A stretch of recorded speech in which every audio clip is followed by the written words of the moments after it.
你有冇諗過依家香港啲老人家最驚嘅唔係冇錢，係有錢都唔知點解會冇咗。我有個老友叫佢威哥啦，退咗休嗰陣，銀行戶口仲有成300萬，連強積金都攞埋出嚟一齊計，諗住安安樂樂享下福，去多幾轉旅行，飲多幾次靚茶，逢年過節仔孫翻嚟，仲可以闊綽啲，派多2封利是。3年之後，佢同我哋呢班老友記飲茶，講起呢件事，個樣即刻黑晒300萬，而家剩翻唔到50萬。你話佢炒股蝕咗鋪頭冇？俾仔女走甩咗大筆，又話唔係，係佢自己都唔為意。呢幾年原來日日都喺度做緊呢5件漏財嘅事，每一件睇落都係雞毛蒜皮，但加埋一齊就係成200幾萬嘅缺口。依家通脹咁犀利，茶餐廳個常餐都成50蚊一個，街市啲菜貴到飛起，私家醫生睇一次都成1000蚊，公立醫院排期又排到頸都長。你話依家退咗休，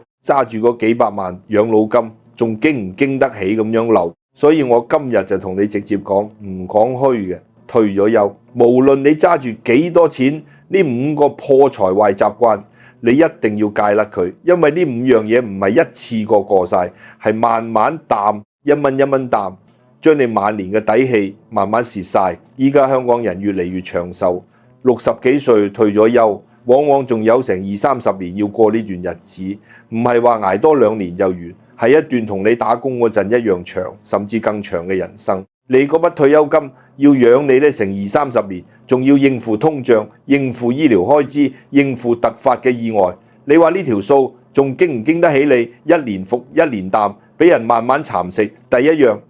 叫做感情數。仔女打電話嚟話：阿爸，我呢排手緊，可唔可以借我10零萬周轉？你聽到個借字嗰一刻，心入面已經知道呢筆錢十居其九都係冇得追翻嚟嘅。但你照樣過咗數，仲安慰自己話係自己仔女，使乜咁計較？威哥就係咁，佢個仔出嚟做生意，開個茶餐廳，又搞個網店賣化妝品，2次都執咗笠，每次都搞阿爸周轉，加埋成200萬。威哥從來冇寫過一張借據，因為佢話寫一張紙好似唔信自己個仔淡傷感情。你話呢個係咪傳統嘅孝順觀念作怪？其實唔止威哥一個，係淡我識嘅另一個師奶，個女結婚嗰陣，男家話首期唔夠，叫埋女家一齊夾，師奶都係攞咗自己份退休金出嚟夾，仲要瞞住老公做，驚老公話佢偏心。仲有啲後生夫婦結咗婚之後又話想生孫，又驚生完冇人湊，叫阿媽辭咗份兼職幫手湊孫。講到尾，阿爸阿媽出咗錢，又出埋自己嘅退休生活，換嚟嘅只係仔女嗰句多謝爸媽幫手。你話呢個係咪孝順？唔係，呢個係你自己種壞咗嘅習慣。呢種唔捨低嘅信任，往往就係親情綁架嘅開始。唔係話唔可以幫，而係要幫得有底線，有數得計。呢個先至係對你自己晚年負責任，亦都係對個仔女好。你成日淡幫，佢哋永遠都唔會學識自己企穩，永遠都覺得阿爸阿媽係佢嘅後備提款機，使到一個年紀唔細嘅人，連基本嘅理財能力都冇學識過。你今日心軟一次，聽日佢就會去多一次，到最後唔係你幫到佢，係你拖住佢一齊跌落同一個窿度，仲要連累埋你自己嘅退休生活，變成你要喺仔女面前低聲下氣。問返句，呢個月可唔可以俾少少家用我？你可能會話呢啲都係小事啫，使乜咁緊張？但你要明白，退咗休之後，你嘅收入嚟源已經唔再係份糧，而係得返嗰筆有限嘅退休金、強積金、儲蓄同埋租金或者利息。呢條數係會慢慢見底嘅，唔似你後生嗰陣使咗仲有下個月糧出嚟補。所以呢5種習慣唔係話一次半次就傷大雅，係佢哋會日積月累。等到你發現個銀行戶口縮水嗰刻，往往已經追唔返。我哋呢一輩人捱咗成世，供完層樓，湊大咗仔女，本來退咗休就應該係享福嘅時候，但偏偏好多人就係因為呢5種你以為正常應份嘅習慣，搞到自己晚年過得戰戰兢兢，連睇個病都要諗住使唔使咁貴。第二樣叫做隔代填氹。仔女生咗孫仔之後，你由幫手湊下，慢慢變成奶粉錢我俾，補習費我俾，興趣班我俾。香港依家啲補習社一堂都成幾百蚊，鋼琴、游水、畫畫呢啲興趣班，一個月加埋成幾千蚊。仔女兩公婆人工本身就唔多，供緊層樓，供到氣咳，你心痛個孫就自動波淡接咗呢條數。你心入面諗係為咗個孫仔好，但你有冇諗過呢個本來應該係仔女夫妻倆自己負嘅責任，點解會變咗你嘅？因為仔女發現只要佢哋話聲手緊，阿爸阿媽就會自動補上，呢個唔係孝順嘅，相反呢個叫習慣性依賴。你越俾得心安理得，佢哋就越唔會學識自己理財，越唔會諗辦法增加自己收入。你俾錢俾得越爽快，佢哋就越覺得呢啲係應份嘅。甚至有日你俾少咗，仲會嫌你偏心阿哥唔偏心細佬。我見過好多婆婆自己食碗白粥都慳啲油鹽，菜剩飯都唔捨得倒，但孫仔嗌住要嗰對波鞋幾百蚊，眼都唔眨就買咗。去到主題樂園，仔女話貴唔肯去，阿嫲就搶住話我俾唔好數孫仔興。你以為呢種係愛，但你有冇諗過呢種愛其實正喺度教個孫仔，世界上嘅嘢唔使自己爭取，阿嫲總會搞掂。到佢大個咗出嚟做嘢，遇到少少困難，第一個諗法唔係解決問題，而係阿嫲幫手，甚至連畢業之後第一份糧出嚟都仲係阿嫲幫佢湊埋按揭首期。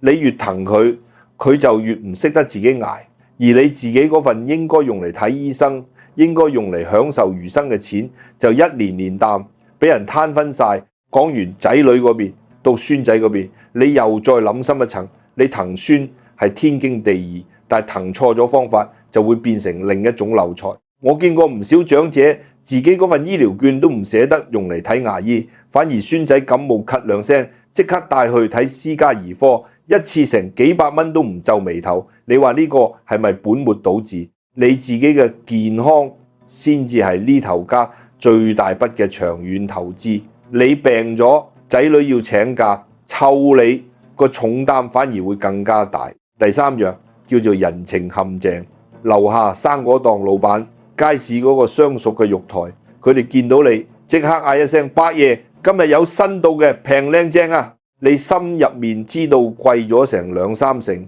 但係你又唔好意思轉身走，驚傷咗大家面子。結果年年月月你都係用貴價錢買返同樣嘅嘢。香港啲老人家最重情義，相熟咗10年8年嘅檔口，你會覺得幫襯相熟嘅總好過幫襯陌生人。但你有冇諗過呢種所謂熟客折扣，好多時根本就係反過嚟，佢知你唔會走，先至唔使特登平俾你。仲有啲所謂街坊會、長者聯誼會，逢年過節就嗌你去食盤菜、去飲茶，仲送埋你雞蛋油。去到先發現原來係推銷骨灰龕位，又或者係賣埋啲所謂特效膏藥、磁石健康床褥，講到落床即刻有精神。你驚得失人，又驚冇人情味，硬住頭皮俾人賣個面子。一次幾百蚊睇落唔多，但你諗下，一年365日，呢度走漏少少，嗰度走漏少少，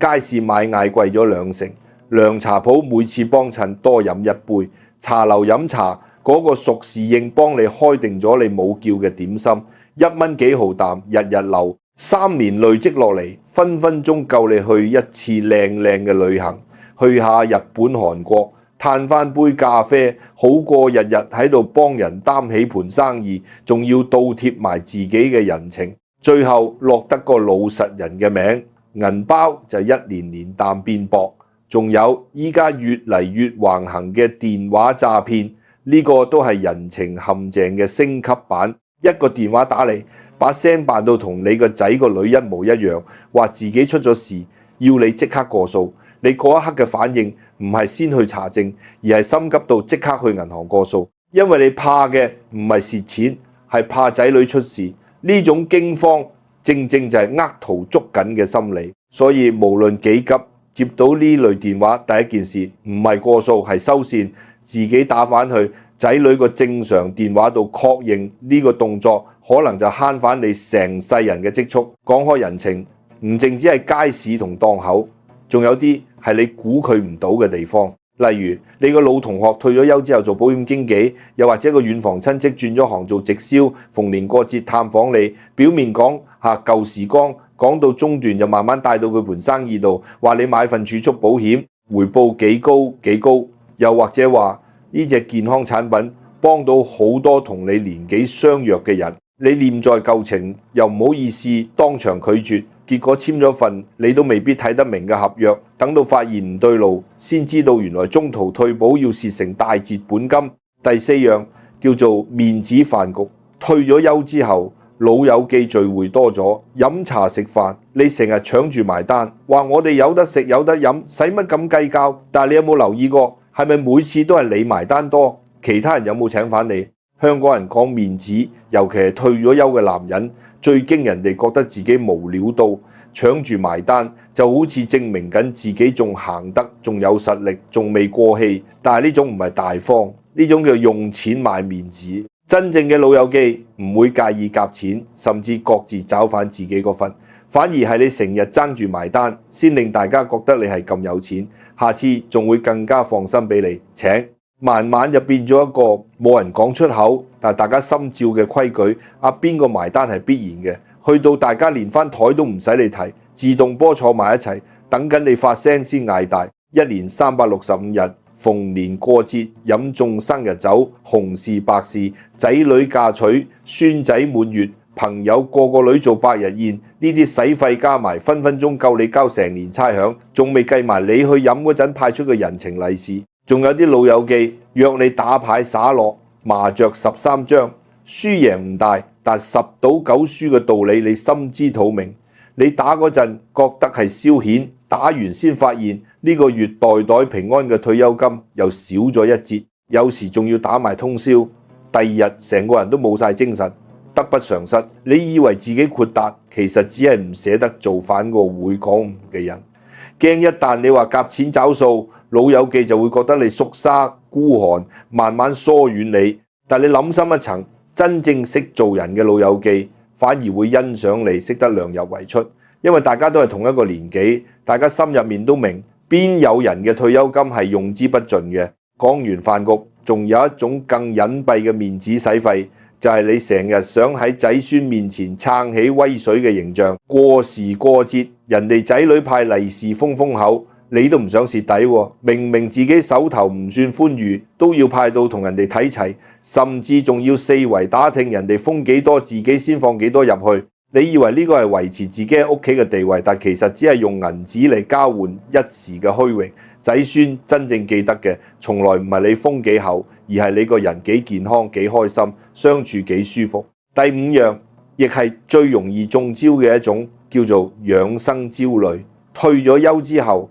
你開始留意自己嘅身體，呢個本來係好事，但係有啲推銷員專門捉住你呢種心理，喺街市門口、屋邨會所，甚至有啲特登請你去聽健康講座，俾你試食，講到呢支保健水可以防中風，嗰盒營養丸可以補腎防老退化，仲話今日買有特價，遲咗就冇貨，過咗今日就要原價。你越聽越驚，就越買越多。威哥屋企嗰個儲物房就放咗成10幾箱未開封嘅保健品，有啲仲過咗期都未食完，一盒箱嗰啲說明書講到天花龍鳳，但威哥連嗰啲字都未睇清楚過，問佢嗰啲嘢究竟有乜成分，佢都答唔出，淨係記得個推銷員講過呢個係日本進口，呢個有醫生背書。香港呢幾年呢類講座式推銷，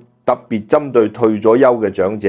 因為你哋有時間、有閒錢，又驚病、驚老，又驚俾仔女增添負擔，仲驚自己一個人喺屋企。講座啱啱好俾你有個地方坐，有人同你傾偈，呢種陪伴感先至係最危險嘅勾。一場2個鐘嘅講座，可以令你拆走成幾萬蚊，仲要簽埋分期，背埋一身唔知乜嘅卡數，到尾先發現原來自己同一份合約綁咗成3、5、7年。你諗下，呢啲錢加埋分分鐘夠你請個私家醫生上門檢查成10次，定期身體檢查，遠比你亂食一大堆唔知乜成分嘅嘢嚟得實際，亦都實在得多。真正識得養生嘅人，唔係買最貴嘅嘢食，而係識得分辨邊個係真心提醒你，邊個只係想你個銀包開刀，識得喺講座度坐定定聽完笑口話聲，我返屋企諗下，然後企硬唔簽，先至係你晚年最實在嘅養生之道。你可能會發覺呢5種習慣講到尾都離唔開一個字：驚。驚俾人話無情，所以借錢唔追討；驚孫仔唔開心，所以乜都包晒；驚傷人情，所以俾人賣貴貨；驚俾人話孤寒，所以爭住埋單；驚自己病老，所以亂買保健品。你發現未？你晚年嗰種唔安全感，先至係令你不斷漏財嘅根源。你越驚，就越容易俾人捉到呢個位；你越想用錢去買一份心安，呢份心安就越買越貴，買到最後，連你應該擁有嘅安樂晚年都一併賠埋出去。而最諷刺嘅係，你越想用呢種方式去維繫關係、維繫面子、維繫健康，到頭嚟往往就係呢種方式先至蠶食緊你最想守住嘅嘢，你嘅退休生活，你同仔女之間嗰份唔使靠錢嚟維繫嘅感情，仲有你自己嗰份安心。我留意到一個現象，同一條屋村、同一個年代退休嘅人10年之後境況可以差天共地。一種人就好似威哥啖，一路有求必應，乜都唔好意思講，到頭嚟銀行戶口越嚟越薄，仲要驚俾人知，硬住頭皮繼續維持表面風光，出年慶生走都唔敢出，驚自己拎唔出個利是封。另一種人就好似我識嘅另一位陳生，佢同威哥差唔多時間退休，身家其實冇威哥咁多，但10年之後佢仲可以每年同太太去2、3轉旅行，間屋裝修都裝修咗1次，仔女有需要佢都會幫，但每次都會同仔女傾清楚數目同還款，孫仔嘅長遠開支佢同仔女講明係仔女自己負責，街市佢只係幫襯熟客當中識得貨比三家嗰幾檔，飯局佢照去，但夾錢佢一啲都唔覺得失禮，講座識推銷佢去都係去聽聽完一句我返屋企同太太商量就走人。兩個人嘅分別唔係佢哋對仔女嘅愛有幾深，而係佢哋識唔識得喺愛同底線之間揸到一個平衡。陳生而家成日笑住話佢嘅退休生活先至係真真正正屬於自己嘅，唔使睇人面色，唔使驚冇錢應急，呢種底氣先至係退休之後最值錢嘅嘢。講到呢度，你可能心入面已經有把聲喺度諗緊自己同邊個比較，似你係威哥定係陳生。其實大部分人年輕嗰陣都係陳生啖諗，捱得慳得識計數，但偏偏一過咗退休呢條線，心態反而鬆懈咗，覺得捱咗成世係時候由得自己鬆啲手，結果呢種鬆懈就俾人有機可乘。真正嘅鬆唔係鬆喺使錢嗰一刻，係鬆喺你唔使再驚得失人，唔使再驚冇面子嗰一份從容。你可能會問，知道係淡，但到真係仔女開口嗰一刻，又點開得到口講唔？其實你唔使講到面紅耳赤，你可以淡答。仔女問你借錢，你可以話呢筆錢我借得，但我哋要寫低定埋幾時還，因為呢個係我退休金嘅一部分。孫仔嘅長期開支，你可以話興趣班嘅錢你哋自己諗辦法，我負責放工接送同陪佢溫書。老友記飯局，你可以話不如今次夾錢啦，大家慳返啲。街市熟檔，你可以話呢個價貴咗，平啲先幫襯。推銷講座，你可以話我而家唔簽，等我返屋企問清楚個仔先。呢啲說話唔係絕情，係清楚，係界線。講多幾次，仔女老友記自然會習慣，知道你係一個有底線嘅人，反而會更加尊重你。講多一句，唔好以為呢啲說話會傷感情，傷感情嘅唔係你劃清界線，而係你成日心淡口啞，表面笑住應承，背後又喊苦喊忽啖怨人。你企硬一次，仔女反而會記住，原來阿爸阿媽嘅錢都係有限嘅，下次先會諗清楚先至開口。呢個對佢哋嚟講，亦都係一種成長。講開又講，呢5種習慣，每一種背後其實都係同一種心理。你驚俾人話自己無情，驚俾人話自己孤寒，驚俾人話自己唔顧家，驚俾人話自己老餅唔捨得使錢，但係你冇諗過，當你嘅銀包越嚟越薄，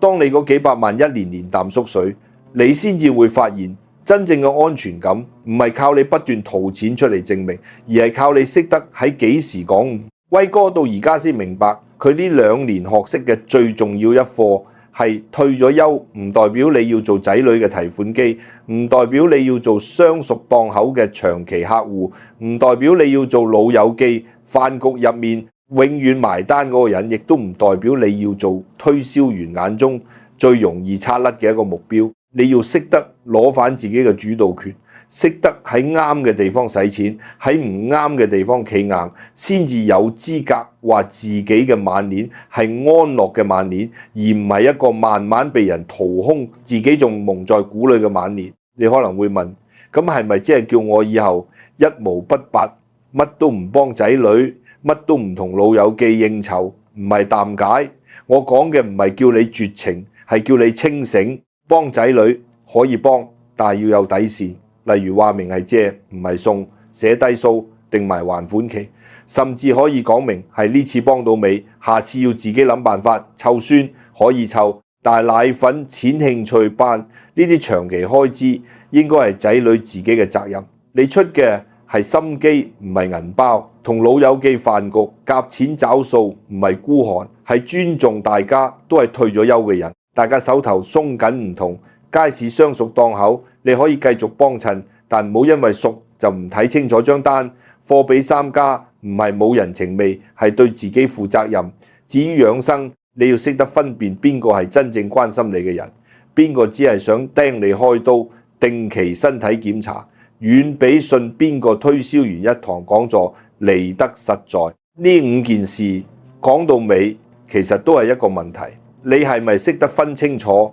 邊啲係你出於自願嘅愛，邊啲係你出於恐懼嘅縱容？愛係你心甘情願，計個數，識得進退；縱容係你身不由己，唔敢開口，任人予取予攜。你捱咗成世，由後生捱到退休呢段日子，理應係你最有資格為自己活嘅日子，唔應該仲要為人情、為面子、為一啲講唔出口嘅恐懼，繼續犧牲自己。錢揸喺自己手度，先至係你嗰份對自己最大嘅尊重，亦都係你俾仔女最好嘅身教。一個識得守住底線嘅長輩，遠比一個有求必應嘅長輩更加令人敬重。你越識得愛惜自己，你晚年先至有底氣，先至唔使驚病驚老，先至可以真真正正咁享受你捱咗成世先換返嚟嘅退休生活。退咗休唔係人生嘅終點，係你終於可以為自己活一次嘅開始。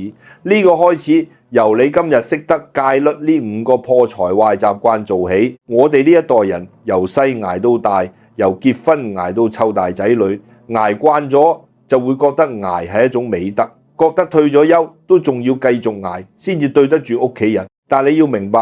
捱嘅意思